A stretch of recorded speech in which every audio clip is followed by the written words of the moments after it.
Hello and welcome. तो दोस्तों आज हम लोग बात करेंगे ब्लैक फंगस के बारे में जो आजकल जो है बहुत ही ज़्यादा न्यूज़ की चर्चा में है। जितना ये दिखाया जा रहा है उतना ये ज़्यादा खतरनाक नहीं है। ये पहले भी मौजूद था, डायबिटीज़ वाले पेशेंट्स में था और भी डिफरेंट पेशेंट्स में था। लेकिन आजकल आजकल जो है आफ्टर कोरोना के बाद के पेशेंट्स में ये पाया जा रहा है। इसीलिए न्यूज़ चैनल इसे बहुत ज़्यादा दिखा रहे हैं और लोग जो है बहुत ज़्यादा पैनिक हो रहे हैं। इसीलिए ये एक वीडियो, शॉर्ट वीडियो जिसमें आपको ट्रीटमेंट भी मिल जाएगा, आप क्या कर सकते हैं और कोई ज़्यादा खास डरने की बात नहीं है। सिर्फ प्रिवेंशन करनी है कुछ चीज़ों की जिससे बंदा ठीक हो सकता है। तो चलिए हम लोग बात करते हैं किसकी, ब्लैक फंगस की। ब्लैक फंगस जिसका दूसरा नाम म्यूकोर माइकोसिस है। दूसरा नाम म्यूकोर MUCORMYSIS म्यूकोर माइकोसिस है, जिसे पहले जिग्मो माइकोसिस भी कहते थे। ये देख लीजिए, म्यूकोर माइकोसिस जिसका दूसरा नाम जिग्मो माइकोसिस है। ये क्या है? ये एक रेयर फंगल इन्फेक्शन है। फंगल इन्फेक्शन यानी अगर मैं आपको बिल्कुल आसान शब्दों में बता दूं तो देखिए, हर एक घर में अचार तो होता है, सब लोगों ने देखा है। अचार बनाने से पहले अगर अचार में थोड़ा बहुत पानी रह जाता है तो उससे क्या हो जाता है, उससे ये हो जाता है उसमें वो वाइट कलर की बू लग जाती है। ठीक है ना? उसी को हम लोग फंगस कहते हैं। और वही फंगस, मतलब वो नहीं, उससे थोड़ी बहुत डिफरेंट ये ब्लैक कलर की फंगस होती है। ये जो है आजकल इंसानों में पाई जा रही है, जिसे हम लोग ब्लैक फंगस कहते हैं। ठीक है ना? तो फंगस आपको समझ आ गया होगा फंगस क्या होता है, जो अचार में वो वाइट कलर का लगता है। और मेनली ये क्यों लगता है? क्योंकि अगर पानी रह जाए, और आजकल जो है कोविड के पेशेंट्स में ज़्यादा पाया जा रहा है। इसके काजेज़ क्या क्या हैं? एक काज तो ये है, देखिए आपने न्यूज़ में देखा होगा, कह रहे हैं कि ऑक्सीजन सिलेंडर्स की वजह से, जिनको ज़्यादा ऑक्सीजन सिलेंडर्स लगे हुए हैं ना, जो वेंटिलेटर पर हैं, उनको ये पाया जा रहा है। क्यों? क्योंकि जब ऑक्सीजन बनाते हैं ना, मे बी उसमें जो वाटर यूज़ किया गया हो, ऑक्सीजन होता है पानी का बना हुआ और ऑक्सीजन से बनाया जाता है, H2 मॉलिक्यूल्स और O। तो वाटर जो है ना, अगर वाटर जो है अच्छी तरह से प्यूरिफाई ना हो, उसमें इम्प्यूरिटीज़ प्रेजेंट हो, तो उसकी वजह से भी जो क्या हो जाता है, जो ऑक्सीजन बनाया जाता है तो उसमें फंगस पैदा हो जाता है। ठीक है ना? एक रीज़न तो ये है। और दूसरा रीज़न ये है कि जब हम लोग एक स्टेबल एनवायरनमेंट प्रोवाइड करते हैं किसी भी चीज़ को, तो वो चीज़ बढ़ने लगता है। जैसे कि यही जो है ये ब्लैक फंगस जो है, ये पहले भी प्रेजेंट था लेकिन उतना ज़्यादा नहीं था। आज क्यों है ये? देखिए, चलिए मान लेते हैं म्यूकोरमाइकोसिस जो होता है ना, ये छोटे छोटे स्पोर्स होते हैं। स्पोर जानते हो ना, छोटे छोटे दानों के जैसे, जैसे सीड्स होते हैं ना, वैसे ही म्यूकोरमाइकोसिस भी होते हैं। ये जो म्यूकोरमाइकोसिस है अगर आप इनको वो कंडीशन नहीं दोगे जहाँ पर ये ग्रो करते हैं, तो ये ग्रो नहीं करेंगे। ऐसे तो ये एनवायरनमेंट में हर जगह प्रेजेंट है। ये एनवायरनमेंट में आप कहीं भी चले जाओ, एनवायरनमेंट में ये आपको हर जगह मिलेंगे। लेकिन इनको वो कंडीशन नहीं मिल पाती, और जहाँ भी इनको ग्रो करने की कंडीशन मिलती है तो वहाँ पर ये डिजीज़ काज कर देते हैं, ब्लैक फंगस काज कर देते हैं। चलिए अच्छे से समझाता हूँ, एग्जांपल से समझाता हूँ। अगर आप इन्हीं स्पोर्स को, मान लीजिए ये एक रोड है, ठीक है ना? कौन सी रोड? पक्का रोड है। कौन सी रोड? जिसके ऊपर डांबर है। इसके ऊपर आपने इन स्पोर्स को डाल दिया, ठीक है ना? तो वहाँ पर ये कभी नहीं बन पाएंगे।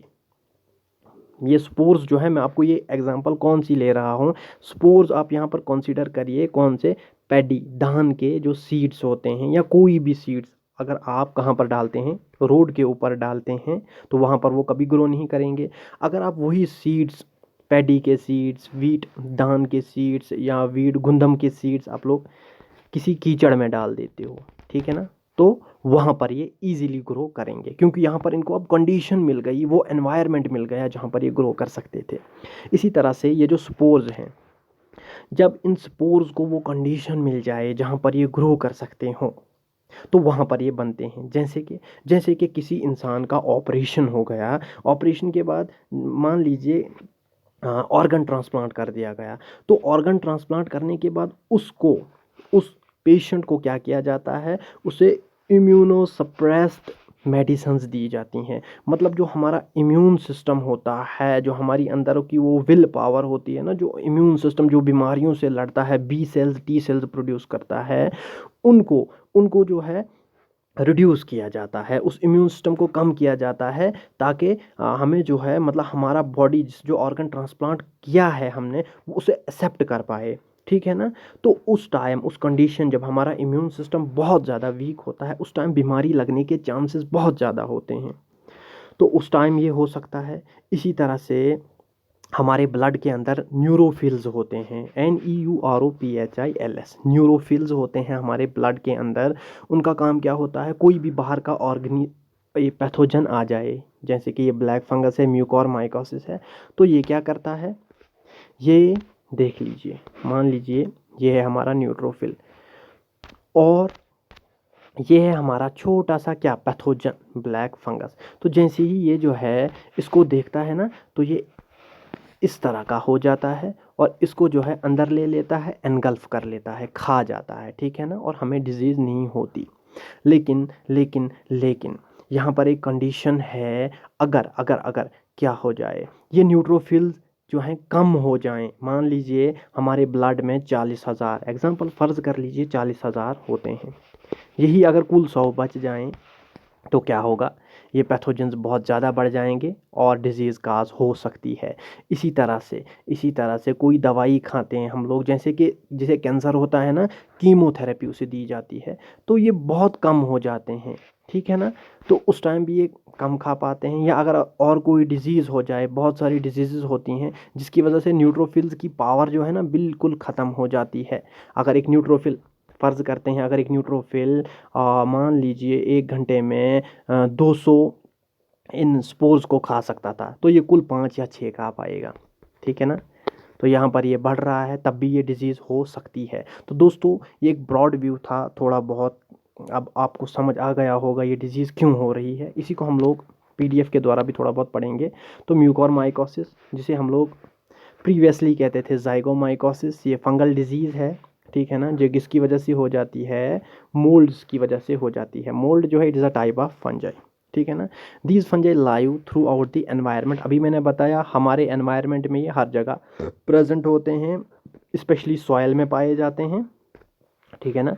सॉयल में पाए जाते हैं। उसके बाद इसी तरह से डेड डिकिंग मैटर, लीव्स, शीव्स, हर एक चीज़ में ये पाए जाते हैं। अब मसला क्या है, इनको वो एनवायरमेंटल कंडीशन नहीं मिल पाती थी जहाँ पर ये ग्रो कर सकें, लेकिन आज जो है कोविड पेशेंट्स में ये कंडीशन मतलब मिल रही है, उनकी फेवरेबल कंडीशन उन्हें मिल रही है कि वो ग्रो कर सकें, जिसकी वजह से आज जो है ये चर्चा में है। तो पीपल्स को ये हो जाता है जब ये कमिंग इन कांटेक्ट आ जाते हैं किनके पास, फंगल स्पोर्स, यही जब इनको ये अंदर चले जाते हैं। ठीक है ना। तो यहाँ से तो आसान ही है, यहाँ पर नीचे बिल्कुल। अब हम लोग बात करते हैं टाइप्स ऑफ म्यूकोरमाइकोसिस। इनकी टाइप्स कितनी हैं, तो चलिए हम लोग यहाँ पर मैं आपको बता देता हूँ। पहली टाइप जो है राइनोसेरिब्रल म्यूकोरमाइकोसिस, चलिए लिख लीजिए, rhino RHINO, rhino cerebral, CEREBRAL, cerebral mucormycosis. ये जो है ना, ये वाला म्यूकोरमाइकोसिस ज़्यादातर साइनसेस में पाया जाता है, SINUSES, साइनसेस और ब्रेन में। ठीक है ना। ये साइनस क्या होता है, साइनस हॉलो कैविटीज़ होती है। चलिए मैं आपको ये भी दिखा देता हूँ हॉलो कैविटीज़। तो ये देख लीजिए, यहाँ पर जो हैं ये सभी साइनसेस हैं। ठीक है ना। एक तो हमारे यहाँ पर होती हैं, चीक्स के पास में, बिल्कुल चीक्स के साथ में ही होती हैं। इन्हें हम लोग कहते हैं राइनोसेरिब्रल साइनस। ठीक है ना। अब दूसरे वाले साइनस की अगर मैं बात करूं, ये देख लीजिए, सिफिनॉइड साइनस, यहाँ सिफिनॉइड साइनस यहाँ पर है। तीसरे वाले की बात करूं, एथमॉइड साइनस, और एक और साइनस होता है जिसे हम लोग फ्रंटालिस साइनस कहते हैं। ठीक है। तो चलिए एक एक करके मैं बताता हूँ। ये जो मैक्सिलरी साइनस होता है, ये चीक्स के पास में पाया जाता है। ठीक है ना, याद रखने के लिए। और साइनस क्या होते हैं, ये हॉलो कैविटीज़ होते हैं हमारे फेस, हमारी बोन्स के अंदर। ठीक है ना, इन्हें हम लोग साइनसेस कहते हैं। दूसरा नंबर आ जाता है फ्रंटल साइनस। फ्रंटल साइनस जो है ना, ये फोरहेड, ये देख लीजिए, ये है हमारा फोरहेड, यहाँ पर ये साइनसेस पाए जाते हैं। तीसरे की अगर मैं बात करूँ तो एथमॉइड, ठीक है ना, ये वाला एथमॉइड साइनस, ये जो है यहाँ पर पाया जाता है, ब्रिज ऑफ योर नोज, ठीक है ना, जो ब्रिज ऑफ योर नोज है वहाँ पर नियर आइज़ के पास में, आइज़ के देख सकते हो ये आइज़ है, इन्हीं के पास में पाया जाता है एथमॉइड साइनस। और चौथा आ जाता है सिफिनॉइड साइनस, ये भी नोज़ के पास में ही होता है, लेकिन डिफरेंस सिर्फ इतना है कि ये थोड़ा ऊपर होते हैं। और अगर हम लोग इनकी बात करें सिफिनॉइड साइनस की, तो ये बहुत ज़्यादा डीप होते हैं, हमारे स्कल में पाए जाते हैं, मतलब बिल्कुल पीछे चले जाओ आप तो वहाँ पर पाए जाएंगे, ठीक है ना। अब ये जो है ना, जब भी वो ब्लैक फंगस चला जाए, अगर इस वाले रीजन में चला जाए, तो यहाँ पर आपने देखा होगा बहुत सारे पेशेंट्स में यहाँ पर होता है, बहुत सारे पेशेंट्स में फोरहेड में हो जाता है, नोज़ के पास में हो जाता है, आपने न्यूज़ में देखा होगा। इसी तरह से हमारी आँख में भी हो सकता है, और अगर आँख में चला जाए तो न्यूज़ में भी दिखा रहे हैं कि आँख निकालनी पड़ती है, तो लेकिन वो बहुत ही रेयर केस होता है। अगर आप ट्रीटमेंट नहीं कर रहे हो, बहुत टाइम से वो वहीं पर फंजाई जो है ग्रो कर रहे हैं, तो फिर आँख निकालनी पड़ सकती है, क्योंकि आँख जो है ना, आँख का लिंक डायरेक्ट होता है ब्रेन के साथ, और यहाँ से डायरेक्टली बहुत ही तेज़ी से इन्फेक्शन ब्रेन में फैल सकती है, इंसान की डेथ हो सकती है। इसीलिए आई को निकाल देते हैं ताकि कनेक्शन जो है कट ऑफ हो जाए। इन चारों साइनसेस को एक साथ क्या कहते हैं? Paranasal sinus. पैरानेजल साइनस लिख लीजिए, PA para, NASAL nasal, sinus SINUS sinus. और ये जो साइनस है, ये लतिन वर्ड, ठीक है ना, लैटिन से लिया गया है, जिसका मतलब होता है हॉलो कैविटी। हॉलो कैविटी मतलब, चलिए कुछ लोगों को पता ना भी हो, हॉलो कैविटी होता है ये बिल्कुल अंदर से एम्प्टी होता है, खाली स्पेस होता है, ठीक है दोस्तों। तो चलिए ऊपर चलते हैं फिर से हम अपने टॉपिक की तरफ। तो पहला वाला जो है राइनोसेरिब्रल ब्लैक फंगस, ठीक है ना, राइनोसेरिब्रल म्यूकोरमाइकोसिस भी कह सकते हैं, जो कहाँ पर, एक तो साइनस में और दूसरा ब्रेन में, इन दो जगहों पर पाया जाता है। अब दूसरा वाले की बात करेंगे तो पुल्मोनरी म्यूकोरमाइकोसिस।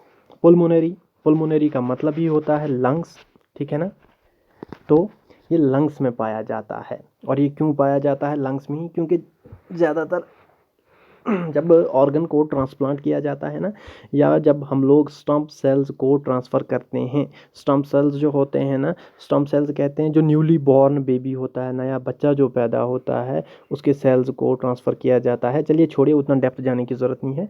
तो मेनली ऑर्गन जब ट्रांसप्लांट हम लोग करते हैं, एक तो तब हो जाता है पल्मोनरी म्यूकोरमाइकोसिस या कैंसर वाले पेशेंट्स में। तीसरा आ जाता है gastro intestinal mucormycosis, GASTRO, gastro INTESTINAL, gastro intestinal mucormycosis. Gastro intestinal होता है रिलेटेड टू आवर, किसके रिलेटेड है? हमारे स्टमक के रिलेटेड है, हमारे इंटेस्टाइन्स के रिलेटेड है, क्योंकि गैस्ट्रो का मतलब ही होता है जो हमारा एलिमेंट्री कैनाल है ना, उसको हम लोग गैस्ट्रो इंटेस्टाइनल ट्रैक भी कहते हैं, ठीक है ना। तो ये ज़्यादातर बच्चों में पाया जाता है, चिल्ड्रंस में पाया जाता है। चौथा वाला जो ये है ब्लैक फंगस है, उसका नाम क्या है? क्यूटिन्यूअस म्यूकोमाइकोसिस, CUTENOUS, क्यूटिन्यूअस म्यूकोमाइकोसिस, ठीक है ना। क्यूटिन्यूअस का मतलब होता है स्किन, तो जब स्किन में कभी कट लग जाता है, ठीक है ना, स्किन में कभी कभार कट लग जाता है, तो वहाँ पर भी फंगस ग्रो कर सकते हैं, जिसकी वजह से ये जो है ब्लैक फंगस काज हो सकता है, या और भी डिफरेंट टाइप्स ऑफ फंगस काज हो सकते हैं। इसके अलावा एक और टाइप का म्यूकोमाइकोसिस होता है डिससेमिनेटेड म्यूकोमाइकोसिस। डिससेमिनेटेड म्यूकोमाइकोसिस की स्पेलिंग लिख लीजिए, DISSEMINATED, डिससेमिनेटेड म्यूकोमाइकोसिस। ये ब्रेन में हो जाता है, और इसकी वजह से अल्टीमेटली डेथ भी हो जाती है। और डेथ होने से पहले जो है ना, इसके सिम्टम्स क्या क्या हैं? आपका मेंटल जो है ना, मेंटल बैलेंस वो चेंज हो जाता है। मेंटल बैलेंस मतलब आपकी स्टेबिलिटी मेंटल की, वो मतलब आप दीवाना हो जाते हो, पागल टाइप के हो जाते हो। या इवन बहुत सारे पेशेंट्स में ऐसा भी देखा गया है कि वो जो है वो कोमा में चले जाते हैं, ठीक है दोस्तों। अब कुछ स्पीशीज़ जो है फंजाई की जो क्या काज करती है, म्यूकोरमाइकोसिस या ब्लैक फंजाई काज करती हैं। इनमें से देख लीजिए यहाँ पर एक तो है राइजोपस स्पीशीज़ हैं, म्यूकोस स्पीशीज़ हैं, राइजोम्यूकर स्पीशीज़ हैं, ये बहुत सारी हैं, आप देख लीजिए। एग्जाम पॉइंट ऑफ व्यू से अगर इंपॉर्टेंट है तो आप देख सकते हैं, otherwise there is no need. अब सिम्टम्स की बात करते हैं, ठीक है ना। हर एक जितनी भी मैंने टाइप्स पढ़ा ली उनके हम लोग सिम्टम्स जानेंगे। राइनो सेरिब्रल, ठीक है ना, ये ऊपर तो ऐसे ही लिखा है, इसमें डीप घुसने की ज़रूरत नहीं है, ये आप पढ़ के भी समझ सकते हो। तो सिम्टम्स जो है राइनो सेरिब्रल यानी साइनस या ब्रेन का जो ब्लैक फंगस होता है उसमें क्या हो जाता है। अब समझ लीजिए अब क्या हो जाएगा। अब ये है इंसान का फेस, उसके ब्रेन में या उसके जो साइनस मैंने फेस पे बताए थे, बहुत सारे साइनस, मैक्सिलरी या डिफरेंट टाइप्स ऑफ साइनसेस, अगर उनमें फंगस हो जाए, जिस वाली साइड फंगस हो जाएगा उस वाली साइड जो है स्वेलिंग हो जाएगी, सूज जाएगा चेहरा, ठीक है ना, समझ आ गया। जिस वाली साइड हो गया उस वाली साइड सूज जाएगा चेहरा। दूसरी नंबर बात, हेडेक सर दर्द हो जाएगा। नसल और साइनस कंजेक्शन, देखो नाक जो है ना, जिस तरह से जुकाम में नाक बंद हो जाती है उसी तरह से नाक बंद हो जाएगी। ब्लैक लेशंस होते हैं, ब्लैक कलर के जो हैं ये निशान पड़ जाते हैं, ठीक है ना। और कहाँ पर पड़ जाते हैं, जिस भी साइनस में हो जाए, चेहरे पे हो जाए वहाँ पर, और उसके बाद ब्रेन में हो जाए या नोज़ पे हो जाए, तो वहाँ पर ब्लैक लेशंस, क्योंकि ये ब्लैक फंगस होता है। उसके बाद फीवर हो सकता है। अब हम लोग बात करेंगे पुल्मोनरी म्यूकोरमाइकोसिस की।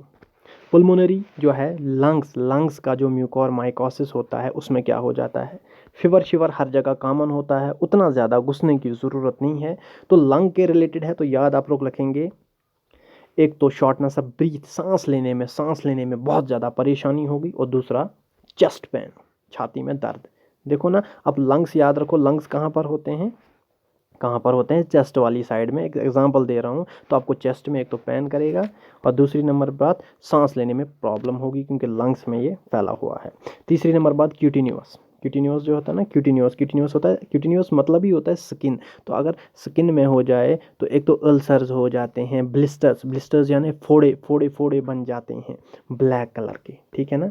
समझ लीजिए, स्किन ब्लैक कलर की हो जाती है, रेडनेस पड़ जाती है, स्वेलिंग, इतना याद रखने की ज़रूरत नहीं है। आप लोग याद रखेंगे स्किन जो है ब्लैक कलर की हो जाती है, इसीलिए तो कहते हैं जब स्किन में कोई कट शट लग जाए टेटनस का इंजेक्शन लगाया करो।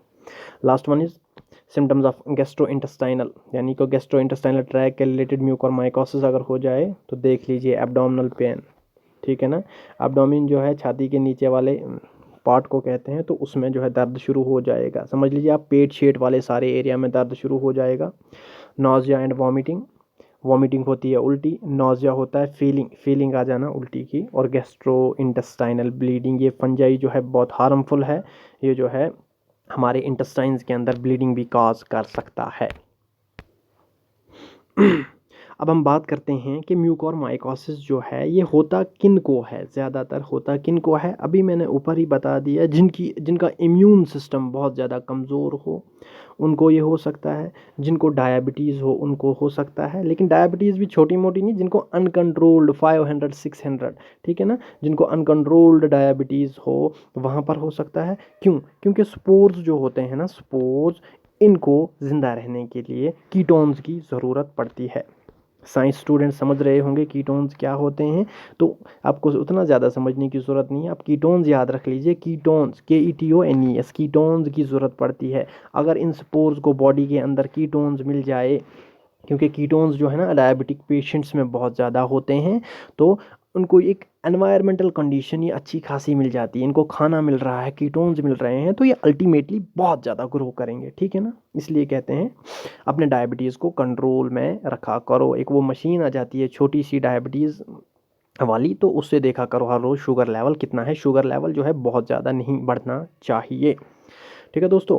दूसरी नंबर बात, जिनमें कैंसर्स हो उनमें भी म्यूकोरमाइकोसिस हो सकता है, क्योंकि कैंसर के ट्रीटमेंट के लिए कीमोथेरेपी दी जाती है, ठीक है ना, कीमोथेरेपी दी जाती है, और हमारे ब्लड के अंदर न्यूट्रोफिल्स होते हैं, उस कीमोथेरेपी की वजह से वो न्यूट्रोफिल्स जो हैं बहुत ज़्यादा कम हो जाते हैं, और वही न्यूट्रोफिल्स जो होते हैं ना, वो क्या करते हैं, वो बाहर के पैथोजन्स को, इन ब्लैक फंगसेस के स्पोर्स को खा जाते हैं, डाइजेस्ट कर लेते हैं। लेकिन जब वो बहुत कम होंगे तो ये जो हैं अंदर चले जाएंगे, इनको अच्छे से कीटोन, इनको खुराक मिल रही है तो ये ग्रो करेंगे और अल्टीमेटली ब्लैक फंगस जो है बन जाएगा। इसी तरह से ऑर्गन ट्रांसप्लांट, ऑर्गन ट्रांसप्लांट जो है, मान लीजिए आपने कोई ऑर्गन, जब भी इंसान जो है कोई सर्जरी होती है, ऑर्गन ट्रांसप्लांटेशन की जाती है, तो हमारी बॉडी उसे एक्सेप्ट नहीं कर पाती उस ऑर्गन को। इसलिए उसे एक्सेप्ट करने के लिए इम्यूनो सप्रेस्ड मेडिसिन, दवाइयाँ दी जाती हैं, ठीक है ना।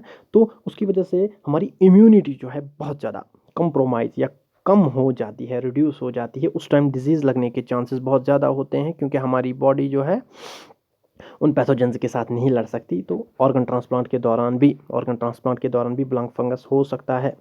इसी तरह से stem cells transplant, stem cells भी आप वही समझो ऑर्गन ट्रांसप्लांट ही, ताकि इजी में आप समझ आ जाएगा। और last one is neutropenia. Neutropenia जो है ना, ये मैंने अभी बता दिया न्यूट्रोफिल्स वाला, ये देख ले, वाइट ब्लड सेल्स, ठीक है ना। तो न्यूट्रोफिल्स मैंने अभी आपको बता दिया। न्यूट्रोफिल्स क्या होते हैं, ये हमारे ब्लड के अंदर पाए जाते हैं। इनका काम होता है पैथोजेंस को किल कर लेना, उनको खा जाना, उनको डाइजेस्ट कर लेना। लेकिन जब वो बहुत ज़्यादा कम हो जाते हैं तो अल्टीमेटली डिजीज़ काजिंग ऑर्गेनिज्म जो हैं बढ़ जाते हैं।